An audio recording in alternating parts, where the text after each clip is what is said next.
Més de 120 nens i nenes de 3 escoles del districte segon, Roser Capdevila, Salvador Vinyals i Montserrat, han participat en la Festa del Civisme. És un acte de la 17a Setmana del Medi Ambient i que també s'inclou en la programació de la Festa Major del barri de Montserrat.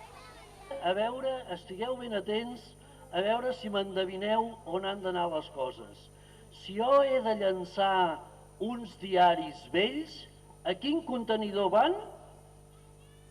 El blau, sí senyor. A veure, tornem-hi.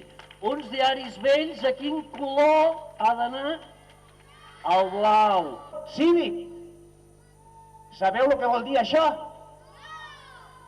Doncs vol dir que vosaltres i nosaltres treballem en conjunt perquè aquesta terra que nosaltres estem vivint amb ella no l'embrutem.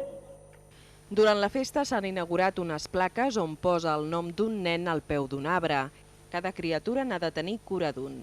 Les 3 escoles han organitzat un concurs d'eslògan i el guanyador, Cívic i tant, s'ha estampat en unes samarretes que s'han repartit a tots els alumnes. Posar-se-la ha estat un repte per més d'una.